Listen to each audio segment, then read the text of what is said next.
لا تفرح يا فهد اليوسف بالعرس، طلاق باكر. وزير الداخلية اليوم البريطاني صار عنده علم في موضوع سلمان، طلب ملفه. سلمان الخالدي بإذن الله تبارك وتعالى راح يرجع لبريطانيا. ليش؟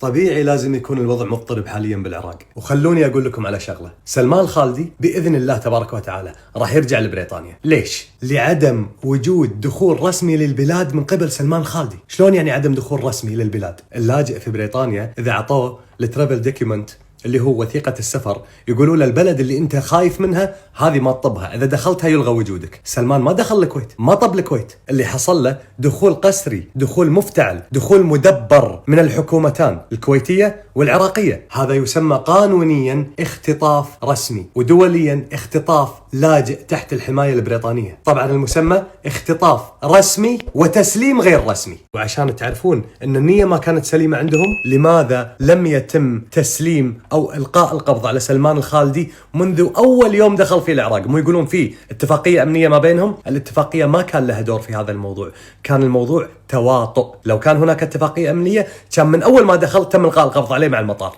الحكومة العراقية تعرف أن سلمان مطلوب بالكويت، لذلك كانت هذه مؤامرة خسيسة من بعض الأشخاص لتسليمه وبيعه $1,000,000. أما الرد على أسعد العيداني، هذا الكذاب اللي ذكرنا في وزير الإعلام القديم العراقي محمد الصحاف، والرد على هذه الخرابيط موجود، وهو من القانون. لا يجوز للأنتربول الخوض بأي عملية إلقاء قبض على أي شخص قبل التنسيق مع الجهات الحكومية، وهذه العملية تحتاج فترة لتسهيل الإجراءات ما بينهم وتسهيل المشاركة ما بينهم وما بين الحكومة الأخرى. مو كيف الأنتربول يطب ويقبض ويمشي على طول، مو بالطريقة هذه تدار الأمور. الأنتربول يرسل معلومات حتى حين اتخاذ الإجراءات من الدولة المطلوب منها تسليم هذا الشخص، ويتم المشاركة ما بين الحكومة الأولى والحكومة الثانية، ويتم تسليم المعلومات والانتظار والاستلام والتسليم الرسمي. ما حصل لسلمان الخالدي، ليس هناك انتربول وليس هناك أي تسليم رسمي حصل بينهم، بل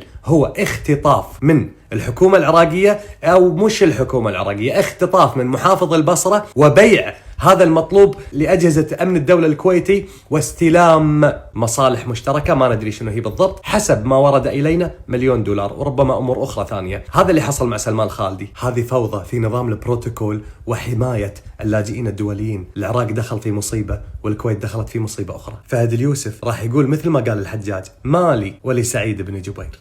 الحكومة الكويتية الآن متوهقة بسلمان الخالدي، لأنهم عرفوا أن اللي سووه خطأ كبير عرضهم إلى انتقاد سياسي وتقارير من السفارة البريطانية، زائد هيئات حقوق الإنسان وحماية اللاجئين مستنفرة جدا. الشيء الوحيد اللي مستفيدة منه اليوم الحكومة الكويتية، أشغلت الشارع عن موضوع الجناسي وموضوع الحريم وموضوع النساء المسحوبة جناسيهم واللي تعطلت رواتبهم واللي حطوهم فوق الرصيف بموضوع سلمان. من جانب مبتلشة بموضوع سلمان، ومن جانب آخر مريحة شوي من الضغط السياسي والشارع الكويتي على موضوع اللي صاير بخصوص سحب الجناسي والنساء. فإذا كانت الحرب خدعة، هذه خدعة منهم. الشارع الكويتي ما راح تنطلي عليه هذه الحركات. حقوق الناس وجناسيها لابد أن تعود، هذه مواطنتها، هذه هويتها. وسلمان الخالدي له رب وله دولة هني موجودة، انتم تعرفون من بريطانيا. اختطاف لاجئ تحت الحماية البريطانية، انتهاك لمعاهدة جنيف بخصوص اللجوء واللاجئين. بدت الكويت تنتهك المعاهدات الدولية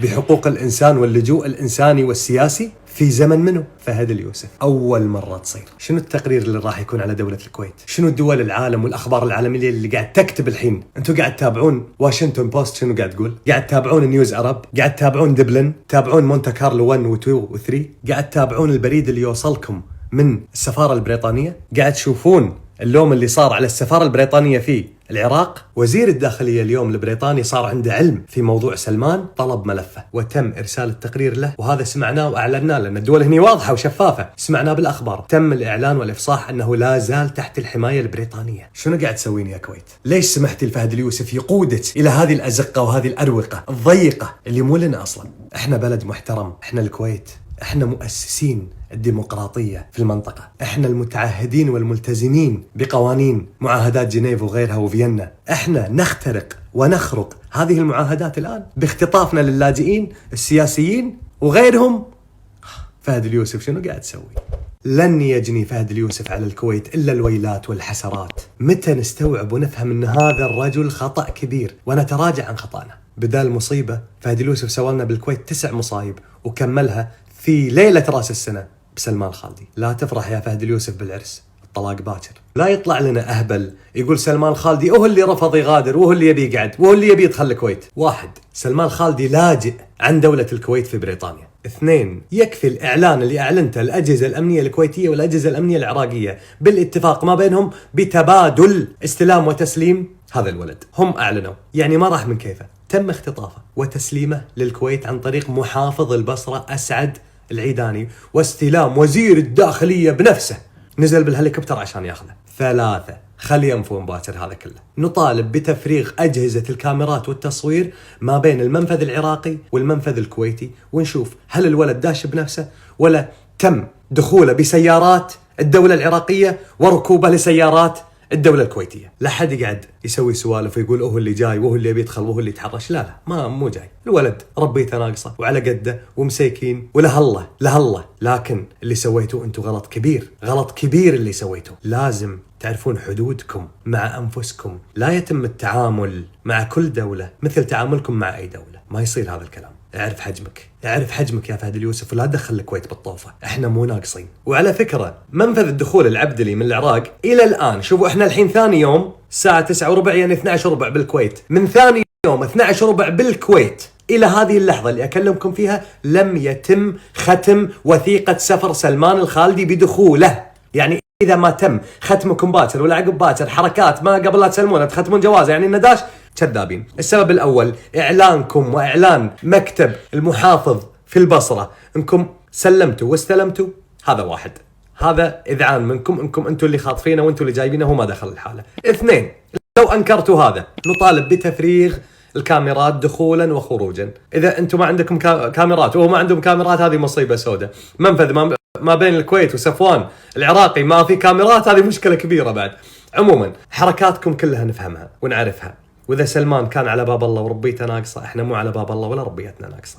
فكل اللي قاعد تسوونه قاعد نقول لكم عليه من الحين. فهد اليوسف لا تدعم الطوف أكثر من كذي. الولد يحتاج علاج نفسي وخليه يمشي. سلم السفارة البريطانية، هذا الحق السياسي والقانوني المحترم. إذا سويت كذي أنت رجل تحترم القانون، لأن أنت قانون مو بس قانونك أنت بالكويت، كل الدنيا والدول عندها قوانين، خصوصا الأمم المتحدة، معاهدات جنيف، فيينا، هذه أنت لازم تلتزم فيها، صار غصب مو طيب. فإذا ما كنت تحترم القوانين العالمية والدولية بخصوص الحماية واللاجئين وغيرهم، هذه مصيبة سوداء.